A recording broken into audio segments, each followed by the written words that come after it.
Começa agora o BTcast. Teologia é nosso esporte. Muito bem. Começa mais um BTcast, de número 357. Eu sou Rodrigo Bibo e vamos entrar de sola nesse assunto.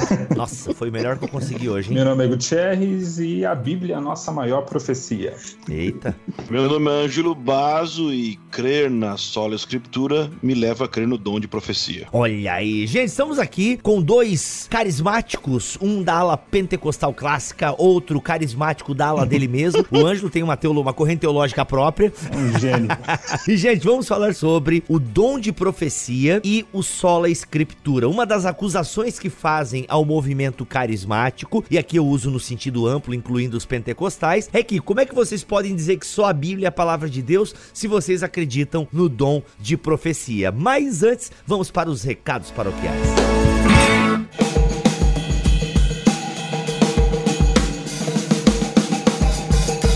Os recados paroquiais dessa semana, galera, o mês de julho, que acabou agora, aí faz uma semana, foi um mês pancadão, porque a gente teve 8 episódios do BTcast, e deixa eu dizer pra vocês, 8 episódios maravilhosos, cara. Então assim, se você deixou passar algum BTcast no mês de julho, corre lá, por quê? No BTcast da ABC2, falamos sobre o caso Galileu, simplesmente uma conversa fantástica sobre fé e ciência, Igreja Católica Romana, Inquisição, ciência, e meu Deus, e o caso Galileu, e aí ele foi torturado mesmo, essa Inquisição, essa igreja que é contra a ciência, será mesmo? Cara, vai lá ouvir que ficou demais esse episódio. No BTcast da Vida Nova, falamos sobre o sermão de 4 páginas, uma metodologia homilética, que olha só, você que prega, você que pensa em pregar, você que quer entender como deve ser uma boa mensagem, indispensável este episódio. Tivemos também um episódio sobre arqueologia bíblica com André Heinck. Cara, que viagem pelo mundo da arqueologia e como ela nos ajuda a entender e a interpretar a Bíblia. Muito bacana esse papo. Tivemos um episódio sobre Apolo, sim, aquela personagem bíblica que aparece pouco na Bíblia, mas o pouco que aparece nos ensina muita coisa. Um papo com Igor Miguel, ficou demais. Tivemos um episódio meio fora da caixa Bibotalk sobre fake news. Sim, a gente não entra tanto nas polêmicas atuais das fake news, mas a gente conta um pouco a história das fake news, os problemas da fake news. Mano, tá um papo a gente tá com um jornalista do Estadão, tá muito legal essa conversa sobre fake news com esse jornalista, Vitor Fontana, que é jornalista também. Nós temos aí o Rogerinho, que também é jornalista. Então a gente mesclou bem até Bíblia e fake news. Ficou bem legal, você deveria conferir. E cara, o BTcast Plus deste mês que passou foi simplesmente um dos melhores dos últimos tempos, porque a gente falou sobre missão, o conceito de missão, o conceito de ser uma igreja missional. Sério, ficou demais. E pra fechar, a gente teve também um episódio sobre a formação do cânon do Novo Testamento, que ficou demais. Esse é sobre o livro do Paulo On. E meus amigos, minhas amigas, que aula nós tivemos sobre a formação do cânon. Ah, e eu não esqueci, a gente teve um com Emílio Garófalo, também sobre pregação, a arte de pregar. Olha, se você não conhece Emílio Garófalo, esse episódio vai lhe apresentar uma pessoa querida e um ótimo pregador, um exemplo de pregador aqui no Brasil. Então, vai lá que o 355 tá demais também. E eu quero lembrar vocês que quando você compra na Amazon pelo link do Bibotalk, nós ganhamos uma comissão. Então se você ainda não comprou o presente dos Dias dos Pais, talvez comprando na Amazon, chegue a tempo de você ainda presentear o seu papi. E compre pelo link do Bibotalk. Bibo, como é que compra pelo link do Bibotalk? Olha só, você vai clicar no banner que tem aqui no nosso site, bibotalk.com, ou vai entrar na postagem deste BTcast e vai clicar lá, compre na Amazon por esse link. Clique aqui. Você clicou ali, você vai entrar na Amazon. Só que você entra com um código do Bibotalk que vai estar lá em cima e tal, escondidinho. Clicou ali, não tem erro. Aí você navega, compra o que você puder e quiser e fecha o pedido, compra, pagou, a gente recebeu uma comissão. E caras e minas, deixa eu dizer, a comissão da Amazon tem sido assim, 30% do orçamento do Bibotalk, mais ou menos, e tem sido importantíssimo. Então, olha, Deus tem provido muito na nossa vida por meio das comissões da Amazon. Então, lembre-se, vai comprar na Amazon, compra pelo link do Bibotalk. E também você pode se tornar um mantenedor do Bibotalk. Gosta do nosso ministério? Gosta do que a gente faz aqui? Gosta do jeito que a gente explica a Bíblia? Então, vem se tornar um mantenedor. A partir de R$10 você pode ajudar o nosso ministério a permanecer. Bem, quem é mantenedor tem um grupo exclusivo no Telegram, tem uma lista de transmissão exclusiva no Telegram, devocionais semanais que nós distribuímos lá no Telegram, sorteios de livros quase toda semana, um podcast exclusivo que é o BTcast M, que sai aí uns 3 por semestre, tá?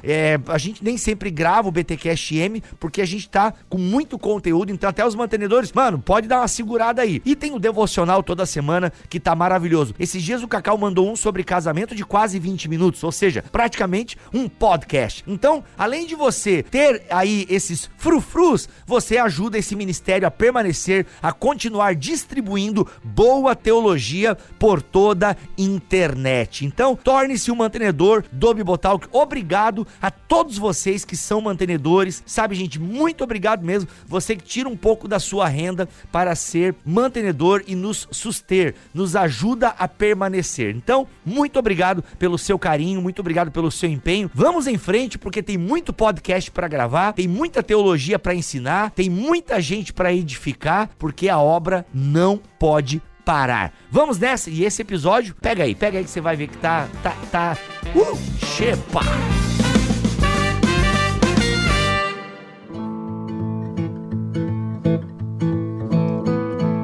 Beleza, Gutierrez, tu já esteve aqui no BTcast falando bastante sobre pentecostalismo e dando definições e tal. Então, rapidamente, sem ser prolixo, porque já fizemos isso em episódios passados, como tu te identifica dentro desse espectro do carismatismo, né? Como um pentecostal. Como é que você se define pentecostalmente falando? Bom, Bibo, um pentecostal clássico, né? Primeiro a nomenclatura mais sociológica do que propriamente teológica, mas é alguém que crê no batismo, no Espírito Santo como um revestimento de poder, especialmente para o testemunho público do Evangelho, e que esse batismo aí é acompanhado pela glossolalia, falar em línguas, e o pentecostal naturalmente também crê na atividade carismática, né, nos dons espirituais, incluindo a profecia. Talvez uma diferença em relação a outros grupos carismáticos, que o pentecostal clássico mesmo, normalmente não aceita ofícios que são tomados de dons, como, por exemplo, o ofício de profeta ou ofício de apóstolo. Isso a gente não aceita. Mas, no demais, a gente crê que os dons espirituais estão disponíveis para toda a igreja, para edificação do corpo de Cristo. Legal. Baso, como é que você se identifica dentro desse espectro carismático? Eu sou carismático no sentido... Às vezes falar carismático no Brasil, o pessoal associa o carismático do movimento católico, né? Mas é carismático no sentido de que eu creio nos dons, eu creio na continuidade dos dons, mas eu não creio que o batismo com o Espírito Santo, ele é uma segunda obra da graça, ou seja, uma segunda experiência que a pessoa tem, e também não creio que o dom de línguas é a evidência inicial dessa realidade na vida. Física inicial. Isso. Ainda que, na prática, eu veja isso muitas vezes como sendo dois momentos na vida da pessoa, a conversão, e depois o momento que ela tem uma experiência mais profunda com os dons, eu não vejo biblicamente, eu não entendo biblicamente que é uma doutrina que diga exatamente isso. Eu acho que a pessoa é batizada no Espírito Santo nesse sentido, no momento que ela entra no corpo de Cristo, no momento que ela nasce de novo, que essa experiência que promove essa vivência dos dons, ela pode ser chamada de enchimento do Espírito Santo, né? E E como o Gutierrez falou, eu creio nos 5 ministérios, né? Exatamente como ele falou, que eu creio na continuidade dos 5 ministérios de Efésios 4:11. Entendi. Ô Gutierrez, mas a Assembleia de Deus, aqui representante do movimento pentecostal clássico, também não usa a nomenclatura segunda bênção, né? Isso mesmo.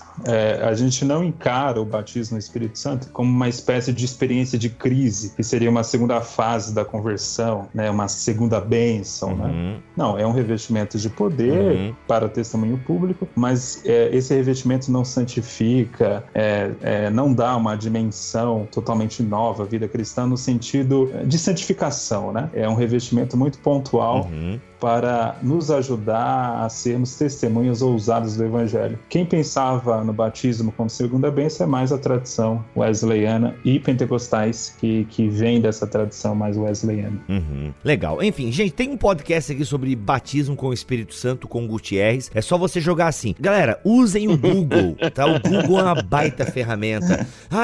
Jogue assim, ó, Gutierrez Bibotalk, batismo com o Espírito Santo Bibotalk no Google, e ele vai ajudar vocês a achar. Bem, vocês já entenderam. Então, basicamente, a diferença entre vocês dois, tem várias, mas uma bem pontual um acredita no batismo com o Espírito Santo, tendo como evidência física inicial o falar em línguas, o outro não. Mas ambos acreditam na atualidade dos dons espirituais, ou seja, são carismáticos e acreditam que os dons estão disponíveis para a igreja hoje, certo? Correto. Então tá. Como é que vocês entendem o dom de profecia? Gutierrez, no movimento pentecostal clássico, o que vocês entendem pelo dom de profecia? Como explicar esse dom, o dom da profecia, e como ele se manifesta no corpo de Cristo? O dom da profecia é uma revelação, portanto, é fruto de uma operação sobrenatural, não é pregação, não é sermão, a gente não crê dessa forma, como alguns irmãos tradicionais defendem, a gente crê que tem um elemento sobrenatural nisso, mas que é uma mensagem que visa a edificação do corpo de Cristo, né? Aquilo que Paulo fala que é edificação, exortação, mas a palavra exortação ali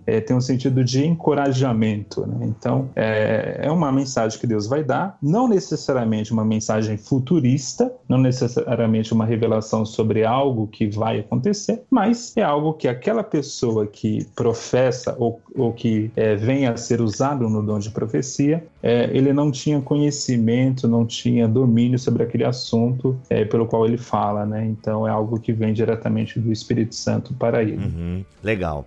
Baso, como é que você entende o dom de profecia? Tu pode te alongar um pouquinho mais na resposta, se tu quiser, porque eu sei que o teu movimento, o movimento Convergência, tem uma forte ligação com a questão da profecia, né? Com esse dom da profecia. Sim, é que a gente usa o termo profético, e quando a gente usa o termo profético, a gente não está limitando ao dom de profecia em si, ainda que o dom de profecia é algo que a gente enfatiza, incentiva as pessoas a experimentarem, né? Então, usando uma definição que não é minha, mas que eu uso para explicar para as pessoas, uma definição do Matt Chandler, da The Village Church, ele vai dizer que o dom de profecia, e eu creio nisso... Village People? Não, como é que é? Isso, exatamente, Village People. Então, o Matt Chandler vai dizer que são mensagens espontâneas e inteligíveis, entregues pelo Espírito Santo e entregues pela pessoa, né, oralmente a uma outra pessoa ou comunidade, visando a edificação, o encorajamento e a exortação, que é basicamente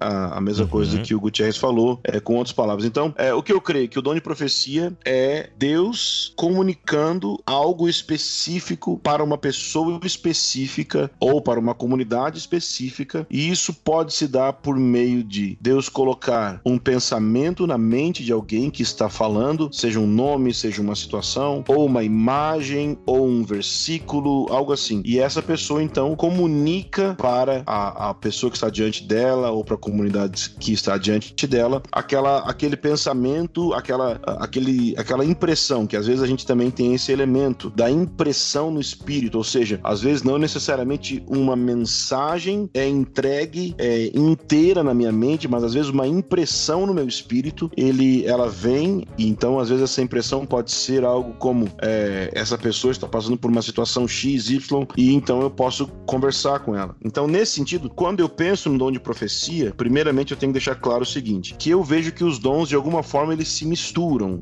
não acho que a coisa é tão estanque, fechada, um dom dentro de cada dom dentro de uma gavetinha. Então, quando vai pensar sobre dom de profecia, uma das coisas que eu penso que acontece constantemente é a relação da palavra de conhecimento, a profecia e a palavra de sabedoria. Eu vejo uma relação entre esses três dons. A palavra de conhecimento, eu penso ser aquilo que, por exemplo, eu sobrenaturalmente, eu não gosto da palavra sobrenatural, vamos dizer assim, pelo Espírito, eu recebo uma informação sobre uma pessoa, situação, lugar, comunidade. Eu recebo uma informação que era impossível eu ter. Então eu penso que essa é uma palavra de conhecimento. Eu conheço algo que não poderia conhecer normalmente. A profecia é quando eu trago a perspectiva de Deus sobre essa situação específica. Então, se a profecia tratasse aí de elementos até mesmo de futuro ou da perspectiva de Deus sobre problemas, situações, questões que estão acontecendo. E a palavra de sabedoria seria as coisas práticas que eu devo fazer diante dessa perspectiva de Deus. Então, eu vejo isso, por exemplo, eu sei que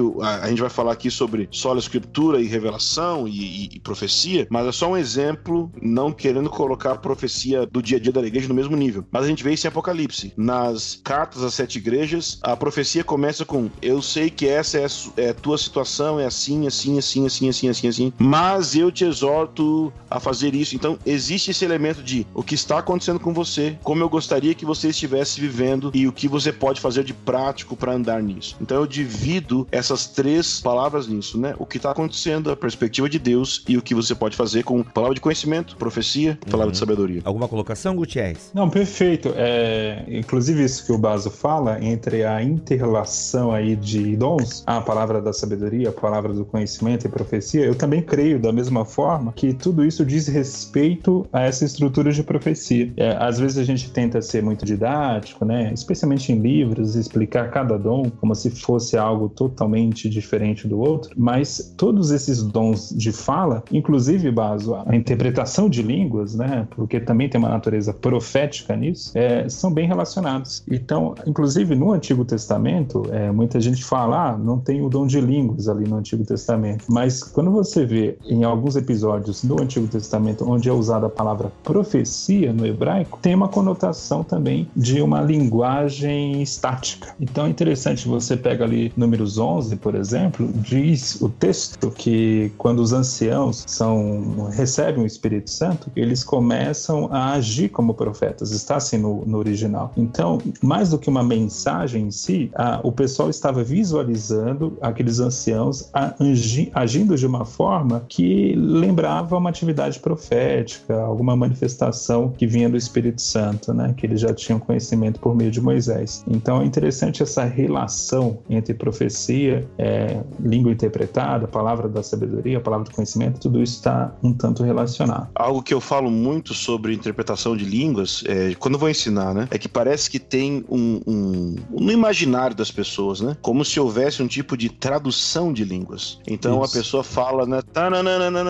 Ela fala uma frase em línguas e aí talvez eu vou saber o que aquela frase significa. Quando na prática, quando a gente trabalha com isso, a gente percebe que é muito mais como que uma unção, uma graça. Eu tô dando essa volta para não usar a palavra que eu prefiro usar, que é um espírito, no sentido de um sentimento daquilo que está sendo dito e você pode comunicar. Às vezes a gente fica numa experiência muito estática, né? As frases traduzindo, mas só que as línguas não são para tradução, mas, como você bem colocou, para interpretação, né? Sim. Legal. Mais alguma coisa que vocês gostariam de falar sobre profecia? Claro que tem muita coisa, né, que dá pra falar sobre profecia. Inclusive, por que ela causa tanta confusão na igreja? Porque, assim, é um dom que eu acredito também, até sou herdeiro do movimento pentecostal, mas é inegável o mau uso por muitas igrejas desse dom, né? Eu acho que dica a gente poderia dar aqui, antes de nós entrarmos no conflito, mas eu acho que, porque assim, pra mim é inegável, tem uma orientação muito clara, ou talvez não seja tão clara assim, mas parece ser clara, a orientação de Paulo na sua primeira carta aos Coríntios, no capítulo 14, né? Inclusive, fica subentendido, pelo menos dos exegetas que já li, que o dom de profecia é um dom, tipo de uma prateleira superior, digamos assim, porque ele edifica a igreja, né? E Paulo fala pra gente buscar os melhores dons, e parece que Paulo coloca ali o dom de profecia em certo destaque na sua carta aos Coríntios. O que é impressionante é que as pessoas gostam mais na prática, assim, né? As pessoas buscam mais o dom de línguas do que o dom de profecia, sendo que o dom de línguas é é o único dom para edificação pessoal. Então parece que a gente busca os dons com uma coisa assim, visando a minha experiência pessoal, como que eu posso ser feliz com os dons e não como que eu posso edificar o corpo de Cristo com o exercício dos dons, né? Isso é um problema sério. Sim, não. Isso é bem claro em 1 Coríntios 14, né? Tipo, até teve um autor que eu li, que eu não lembro o nome agora, porque até a minha dissertação de mestrado eu falei um pouco sobre isso. Teve até um cara que falou assim, não, o dom de línguas é dom assim, tipo, é o dom menos importante, digamos assim. Paulo até fala, gente, eu falo uma língua com todo mundo aí, busquem os melhores dons, né? O importante é a profecia, porque a profecia edifica. É como se fosse assim, um dom de segunda categoria, tá ligado? Eu acho que ele é um dom de uma esfera diferente, né? Ele é um dom, obviamente, que a língua para interpretação, que promove profecia, ele é um pouco diferente daquilo que eu tô me referindo como o dom de línguas para edificação pessoal, né? Aí entra minhas elucubrações, as quais não sei se são válidas, mas eu diferencio entre a oração em línguas e o falar em línguas, né? Então eu creio que existe essa oração, esse louvor que eu emito a Deus, que Paulo diz que ninguém entende porque ele fala a Deus em mistério. É porque ele é uma oração, na minha opinião, mas eu acredito que tem o falar em línguas, que é como se fosse uma mensagem aí, de fato, numa língua não conhecida, né? Olha os desdobramentos do Baso aí. Me ajuda, Gutierrez. Não, e em relação a... Sim ou não? Um cacuete agora, né?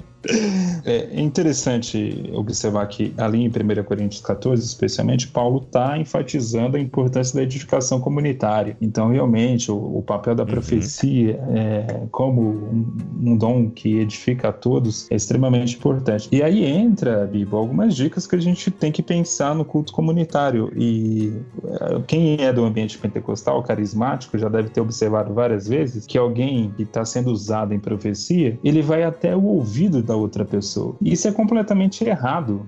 A profecia tem que ser proclamada para toda a igreja, para que ainda que seja uma mensagem direcionada a uma pessoa específica, a mensagem deve ser direcionada a toda a igreja para que a igreja possa fazer a avaliação dessa profecia. Eu não estou dizendo que quem faz isso é um falso profeta, me entenda bem. Estou dizendo que a pessoa que é usada em profecia não deve agir assim. Ele deve se colocar perante a igreja e falar para toda a igreja. Também não vai falar isso no momento do sermão, atrapalhando a pregação, coisas assim, né? Que a gente já viu na nossa vida, coisas, profecias que de repente interrompem o meio do sermão, alguém atrás, lá na igreja, no meio da igreja que se levanta. Então, esses comportamentos a gente deve tomar cuidado, porque o apóstolo Paulo, lá aos Romanos, ele fala o seguinte, que a gente deve agir com o nosso dom segundo a medida da fé. O que Paulo quer dizer com isso? Ele quer dizer o seguinte, que Deus nos dá uma medida ali, um determinado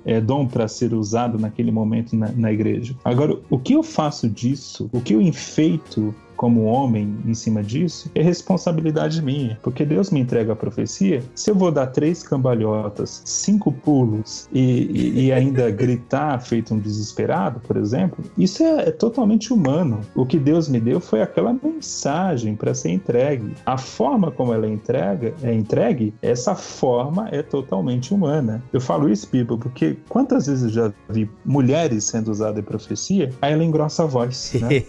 Que é Deus falando. Deus falando, então Deus é homem, né? Voz assim de trovão, a voz do Baso, assim, né? E aí.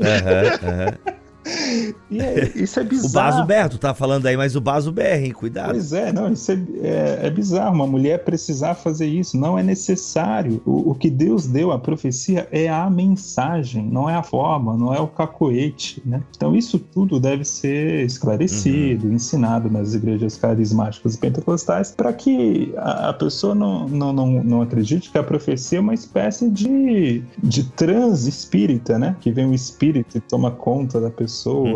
Né? E é algo totalmente antibíblico. Algumas regras que a gente tem na nossa igreja aqui sobre o uso de profecia, não necessariamente eu tirei elas da Bíblia como versículos direto, mas são conclusões que eu tirei em cima daquilo que eu li na Bíblia, né? Então a primeira coisa, na nossa comunidade, é proibido começar a profecia com assim diz o Senhor. Então ninguém usa assim diz o Senhor aqui, proibido. Por quê? Mas muitos motivos, mas assim, existe uma pequena base no Novo Testamento, porque, se eu não me engano, Ágabo usou o termo assim, diz o Espírito Santo, mas mesmo assim eu peço para não usar, porque na minha opinião, e aí entra o ponto do sola escritura, se você usa assim diz o Senhor, tudo que você falar depois dessa frase é infalível, porque é 100% Deus num nível igual Bíblia. Então eu não uso esse termo, porque esse é a maneira que os profetas do Antigo Testamento usavam. E existe uma alteração muito clara no Novo Testamento do modo que a profecia é usada. Primeiro porque os profetas do Antigo Testamento são o, entre aspas, grande ministério, e no Novo Testamento, na Nova Aliança, são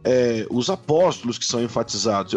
A minha maneira de explicar a Bíblia não é muito dividida Antigo e Novo, e Antiga Aliança e Nova Aliança, mas para fins didáticos é mais fácil de entender, né? E no Novo Testamento, Paulo vai dizer que nós devemos julgar a profecia, e nós não devemos desprezar, mas julgar, se abster, deixar de lado aquilo que não é bom, reter o que é bom, o que não se aplica à profecia de Isaías, por exemplo. Eu não vou julgar a profecia de Isaías, julgar as profecias. Ué, como é que eu vou julgar a profecia de Isaías? Não tem como. A profecia de Isaías me julga nesse sentido. Então, quando a pessoa fala igual um profeta do Antigo Testamento, ela está se colocando naquele lugar que ela precisa ser apedrejada se ela errar o que ela está dizendo. Outras regras... É bem isso. Outras regras que a gente tem aqui: no dates, no babies. Não se profetiza casamento, não se profetiza gravidez, nem sexo de criança. Pode o Senhor tomar o seu servo e fazer isso? Pode, mas não vai ser feito no culto, e eu vou duvidar muito até o fim. Porque, primeiro, o cara profetizar o sexo do bebê, ele só tem 50% de chance. E assim, se não é um, é outro. É meio nada a ver. E também a questão de você profetizar a gravidez, eu sei que Deus pode falar por meio desses eventos com as pessoas, é maravilhoso, Deus pode falar, mas eu peço para não fazerem isso. E casamento também, porque nós temos uma doutrina, ou melhor, nós não temos uma doutrina na nossa comunidade que diz que existe uma espécie de predestinação matrimonial, onde Deus riscou lá na eternidade quem é a pessoa, ainda que Deus saiba com quem a pessoa vai casar. Eu não acho que Deus vai falar para o meu amigo a pessoa que eu vou casar, e na verdade eu não creio que Deus fala nem para a pessoa com quem ela vai casar. Eu creio que Deus fala comigo com quem eu vou casar depois que eu já casei com ela. Então assim, então eu não permito que se profetize sobre casamento, eu não permito que se profetize, e eu não permito que se profetize também, assim, particular, esse negócio do cochicho no ouvido que foi dito. Nossa, gente, mas eu não gosto disso. Então, o que a gente faz? No culto, a gente tem uma ordem. Então, o que acontece? Se a pessoa recebe uma profecia durante o louvor, durante a palavra, existem os irmãos que estão supervisionando a reunião. E essa pessoa vai até o irmão e diz: eu recebi essa e essa palavra, impressão, seja lá o que for. Se quem está supervisionando a reunião entender que isso condiz com tudo aquilo que o Espírito Santo está orquestrando naquela reunião, que coopera com aquilo, então em algum momento durante o louvor, né, geralmente é durante o louvor que isso acontece, ele então dá um espaço, os músicos tocam um pouco mais baixo, essa pessoa vai lá e fala o que ela está sentindo. Quando ela fala o que ela está sentindo, ela tem que falar exatamente o que ela disse para o supervisor lá embaixo, antes de subir na plataforma. Porque tem pessoas que, aproveitando-se do momento, né, dão aquela aumentada na profecia, aquela incrementada na profecia, né?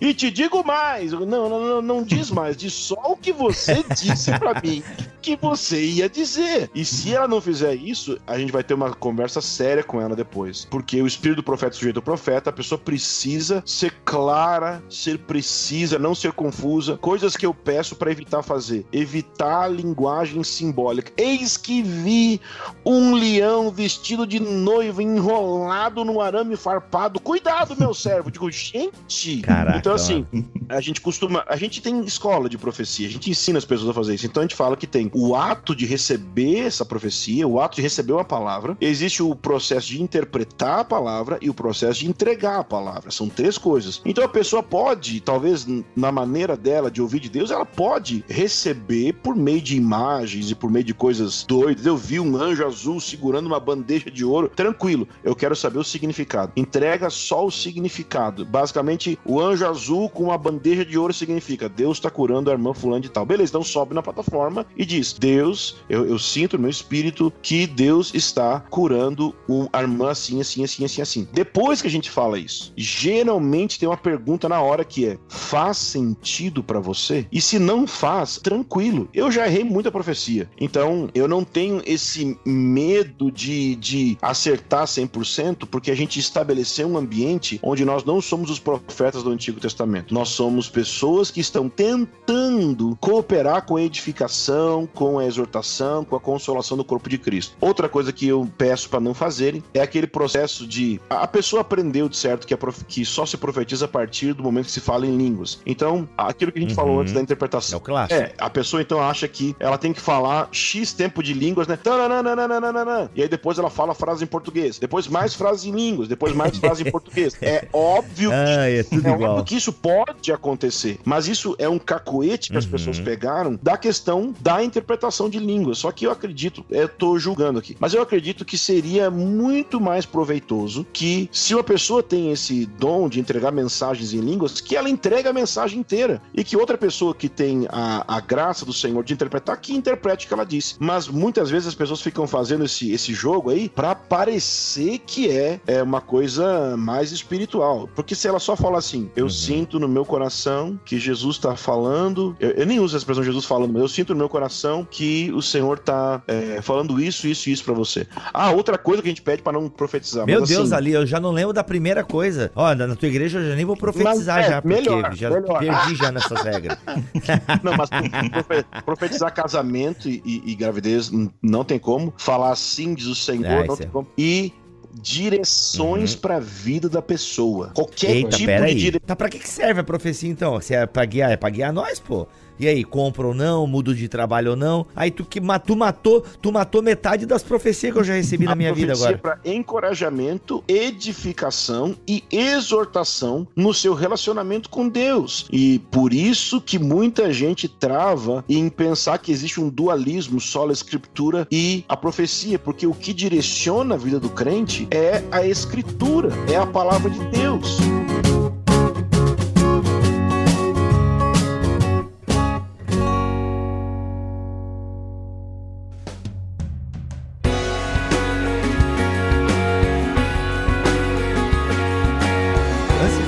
Então, deixa eu entrar então aqui no que talvez seja a ferida, o que seja o grande problema dessa história toda. Alguém pode pensar, um cessacionista. Eu não sou cessacionista, então eu vou tentar imaginar o que um cessacionista falaria nessa hora. Gutierrez, pode me ajudar também, porque tu volta e meia faz embate com esses caras aí. Tá, por que toda essa preocupação, todo esse negócio de interpreta de daqui, interpreta de lá, um monte de regra, olha quanta coisa errada acontece. Por que tudo isso se eu tenho uma palavra canonizada, inspirada por Deus e que me direciona? Por que eu vou me submeter a homens que falam em nome de Deus e eu tenho que julgar isso daí? E na verdade isso é por tempo de Paulo, que ainda não tinha o cânon fechado. Agora, com o cânon fechado, eu preciso aprender a interpretar o que já está canonizado. Por que eu preciso me submeter a um dom que está gerando mais confusão, mais calor do que luz? Acho que a grande questão é, como é que isso é uma revelação de Deus e tem que ser julgado pela igreja? Isso que eu não consigo entender. É uma ótima questão que nos leva a refletir sobre o papel da profecia hoje. Embora eu, como pentecostal, naturalmente creia que Deus nos usa em profecia e que pode fazer isso a qualquer momento, a gente tem que reconhecer que a necessidade da profecia, ela vai variar. Ela realmente vai depender de situações específicas na nossa vida, na vida da comunidade. Então, eu também tenho dificuldade, Bibo, de imaginar uma igreja em que a profecia ela seja uma constante, entendeu? Embora dê a entender que na igreja primitiva a profecia era algo corriqueiro, e era mesmo, a gente não precisa entender que a profecia tem que ser obrigatória em todos os cultos ou em todas as manifestações do povo de Deus, todas as reuniões, etc. Né? Vai muito da necessidade de um grupo. Eu vejo muito isso pelos próprios testemunhos testemunhos que eu já acompanhei em todos esses anos como pentecostal, que normalmente em ambientes onde a igreja está nascendo, está se expandindo ali pela primeira vez, as manifestações sobrenaturais acontecem mais. É interessante, tem uma relação entre esses milagres, esses dons, especialmente esses dons mais espetaculares, como também milagres, e a abertura ali do evangelho para determinada comunidade. E você atira mesmo a própria Assembleia de Deus, estou falando aqui da minha realidade de São Paulo, hoje raramente se ouve uma profecia no nosso meio. A gente crê, a gente prega sobre isso, mas a prática disso, alguém pode dizer, não, é porque vocês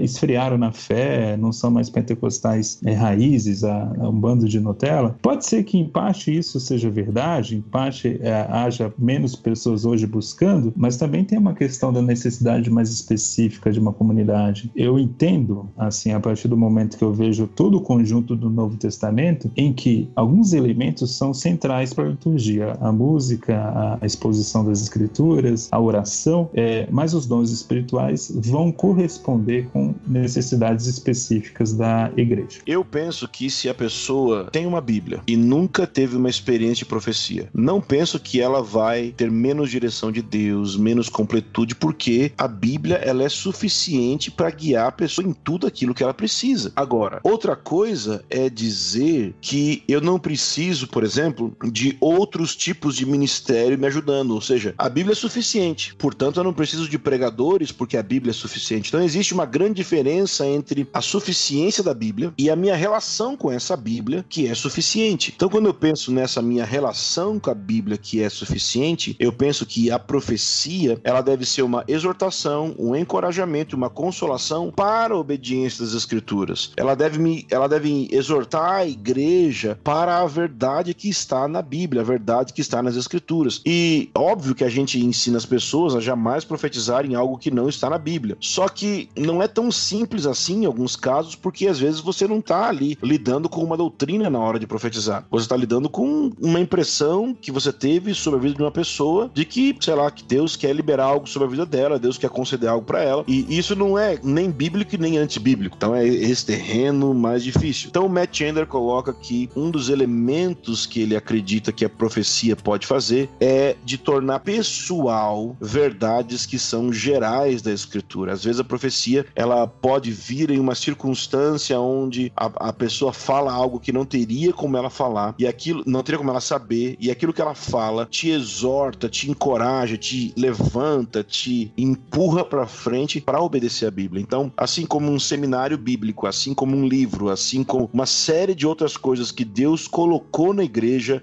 graças que Deus colocou na igreja, todas elas existem para que a gente obedeça a Escritura e viva a Escritura, e até mesmo a Escritura existe em prol de um relacionamento com Deus. Então, a profecia, na minha opinião, existe nesse contexto, né? De me exortar, consolar e edificar em prol de uma obediência às Escrituras, né? Perfeito. Tá, antes do Gutierrez falar, bem, o Gutierrez acabou de falar perfeito, então eu entendi que concordou. Gente, deixa eu voltar aqui um pouquinho, porque eu acho que eu acabei me distraindo e eu não entendi o que vocês falaram, mas só abrir um parênteses aqui. Mas essa parada que eu até brinquei, né? Vocês acabaram de destruir metade das profecias que eu recebi, né? Se o Bas acabou de falar que profecia tá muito ligado, achei muito legal isso, né? Tornar verdades bíblicas gerais mais pessoais. Tipo, é como assim aquele Deus chegando pro filho, ô meu querido, né?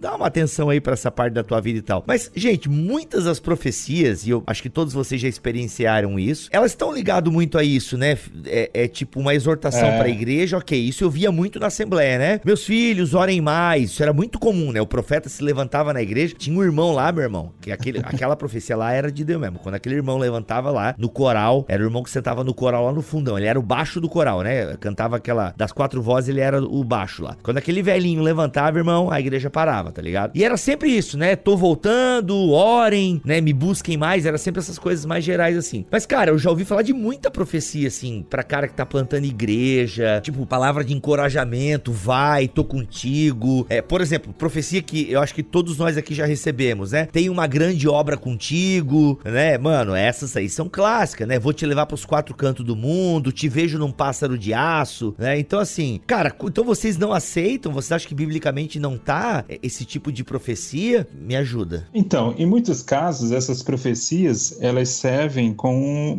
um encorajamento. Você tá ali no momento de plantação de igreja ou na obra missionária, área e tá pensando até em desistir, acha que Deus não tá com você, que você não nasceu para aquilo, que você deveria ter feito outra coisa na vida, e vem uma profecia e confirma o seu ministério, que Deus está contigo, que Deus vai te levar para outros lugares. Então, eu acredito que nesse tipo de profecia, né? Agora, vale a pena, Bíblia, eu vou ler rapidamente aqui um trecho da Bíblia de Estudo Pentecostal. Olha, aqui é livro de cabeceira de pentecostal. É raiz, hein? Bíblia raiz. É Bíblia raiz. Essa, inclusive, defende que o vinho que Jesus tomava não tinha álcool. Essa aí é... Pois essa aqui... E tem dois carismáticos nela. Olha aí. Não, é uma Bíblia boa nessa parte aí. Isso eu recomendo mesmo. Então, tem um trecho da Bíblia do Estudo Pentecostal, quem escreveu foi o Donald Stamps. Ele fala o seguinte: note que em nenhum incidente registrado no Novo Testamento, o dom de profecia foi usado para dirigir pessoas em casos que pudessem ser resolvidos pelos princípios bíblicos. As decisões no tocante à moralidade, compra e venda, ao casamento, ao lar, à família, devem ser tomadas mediante a aplicação e obediência aos princípios bíblicos da palavra de Deus, e não meramente à base de uma profecia, entre aspas, ele põe, né? Então, assim, para mim é esse ponto que o Stamps está falando. Uma coisa bem diferente é eu receber uma direção de vida totalmente alheia àquilo que eu estava planejando com base de uma profecia. Eu não estava nem pensando em determinada garota, por exemplo, e vem uma profecia e diz que eu vou casar com ela. Ou eu não estava pensando em sair da minha cidade, vem uma profecia e diz que eu tenho que sair dali e ir para lá. E esse tipo de coisa não dá para engolir, porque profecia não foi feita para isso, não foi feita para ser um guia de vida, né? Agora é bem diferente de que eu estou planejando uma viagem, mas eu estou inseguro, né? Eu estou naquela coisa, eu vou ou não nessa obra missionária, como que vai ficar meu sustento, meus filhos vão morrer de fome, é aquela coisa, né? O medo que baixa em todo mundo, e aí vem uma profecia e confirma essa viagem. Isso é bem diferente, entende? Não sei se eu fui claro na questão. Não, aí. E eu concordo.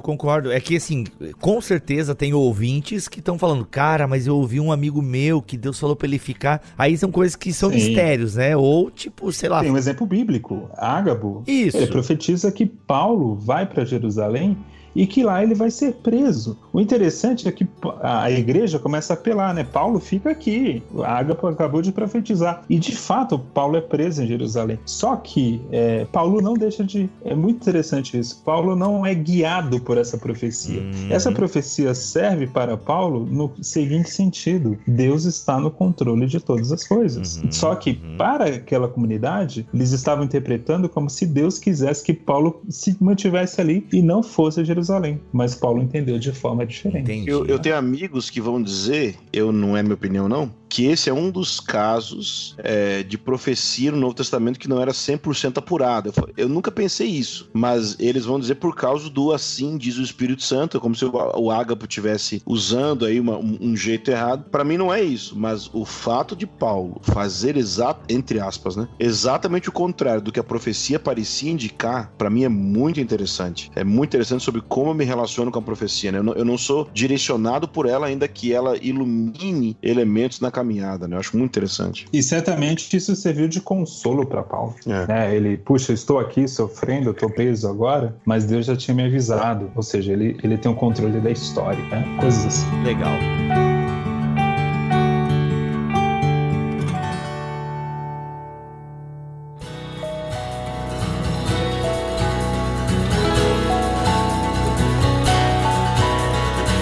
Tá, gente, e aí? E o grande conflito, né? Eu acho que já ficou claro, mas para ficar bem desenhado para quem ainda não entendeu. Há um conflito entre o Sola Escritura e os ministérios de revelação? Então deixa eu falar para encerrar minha participação aqui. Porque tu tem que ir embora, né, mano? Você tem que dar aula. Isso. Obrigado, Baso, por esse esforço relacional. Eu já teria que ter ido há 10 minutos atrás, mas tudo bem.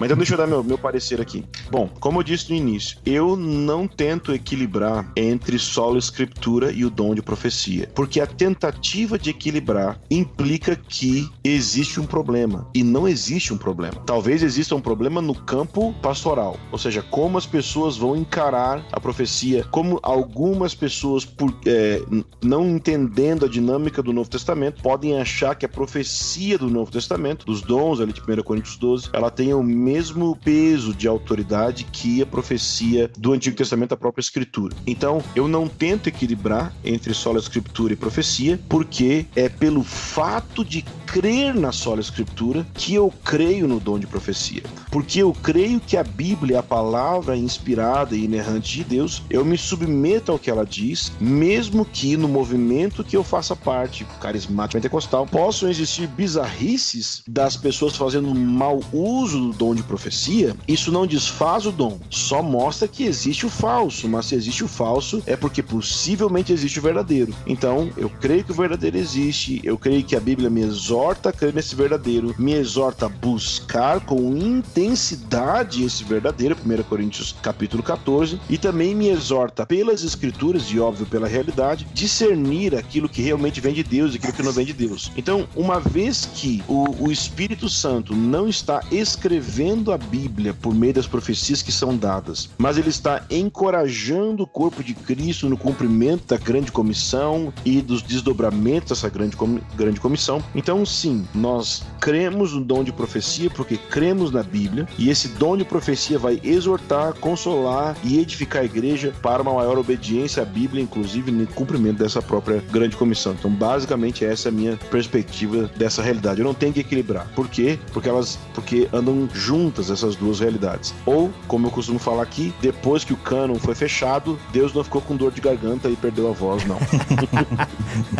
Boa, Baso. Boa. Entendi. Muito bom. Baso, beijão, boa aula, cara. Obrigado por esse teu tempo aqui. Ficou quase o podcast inteiro. Inteiro aqui. Tá, obrigado, cara. Um abraço. Tamo junto, meu chegado. Um beijão, Baso. Gutierrez, e aí? Como é que você... Acho que a resposta do Baso foi bacana, mas penso que você tem alguma contribuição a fazer em relação a isso. Até porque, Gutierrez, eu vejo aí a sua luta nas redes sociais, né? Você até lançou um livro pela CPAD sobre hermenêutica pentecostal, ou seja, hermenêutica tá ligado bem ao texto sagrado, né? Eu sei que vai rolar um contexto aí, inclusive, com o nosso amigo Paulo On sobre o seu livro. Inclusive, o Paulo On já tá começando a roubar a pauta já. Tem que ver até quando eu vou manter esse contrato aí, né? Mas assim, então você lida com isso, né? Com essa ideia, com essas acusações de parte da ala reformada calvinista, de que como é que vocês podem acreditar no sola Escritura se ela não é a única regra de fé e tal. Essa é a acusação, né? Como é que vocês acreditam em revelação? Então como é que vocês acreditam no sola Escritura? Uma coisa não cola com a outra, não dá pra ser as duas coisas ao mesmo tempo, não dá pra ter novas revelações. Pois é, eu creio que o pessoal que defende isso não entendeu nem Lutero. Eu vou provocar aqui, porque o conceito de sola Escritura, Bico, não é no sentido de que Deus não fale mais, e sim diz respeito à posição de autoridade da Bíblia. Olha aí. A discussão da sola Escritura é quem é a autoridade da igreja, né? No sentido de doutrina. É a tradição? É o magistério? A gente tem que entender que ali era uma discussão com os católicos, nesse sentido, né? Então havia esse debate. Puxa, quem é que manda? Quem é que é a autoridade que vai determinar a posição das doutrinas, aquilo que realmente importa, aquilo que é ortodoxia ou não é ortodoxia?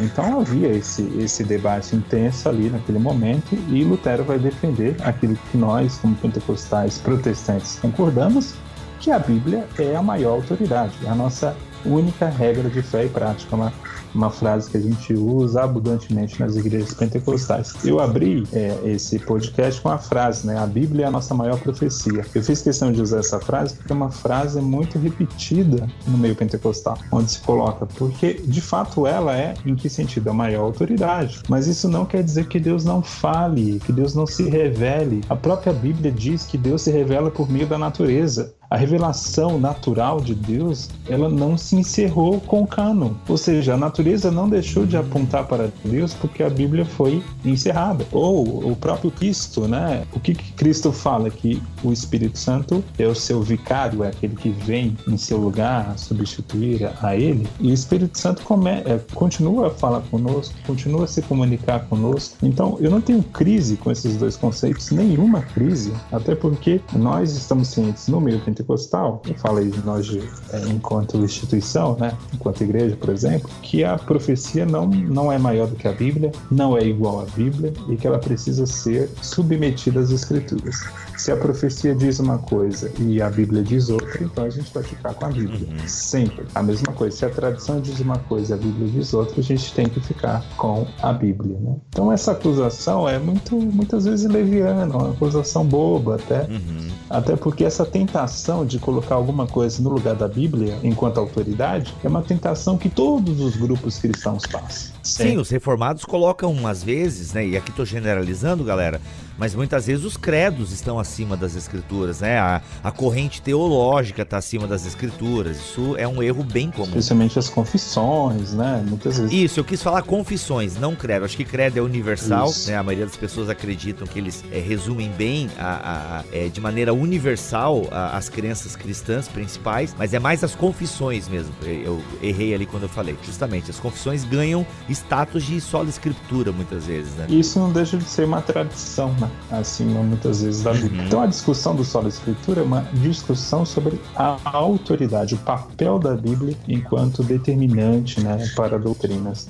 É claro, se alguém se levantar numa igreja e começar a passar uma profecia como se ele estivesse ensinando uma doutrina nova, a gente deve rejeitar na hora. Isso aí é algo bem consolidado no nosso meio pentecostal. Uma coisa que acontece também, Gutierrez, é que as pessoas julgam muito o movimento pentecostal por vídeos que elas assistem no YouTube. Sim. E geralmente tem muitas aberrações mesmo, né? Então, por exemplo, o próprio Gideões Missionários, aqui eu vou citar o nome porque os escândalos são bem públicos, né? Não tô denegrindo a imagem de ninguém aqui, eles já fizeram isso eles mesmos, né? Então, assim, o cara não pode julgar o movimento pentecostal pelas coisas que aparecem.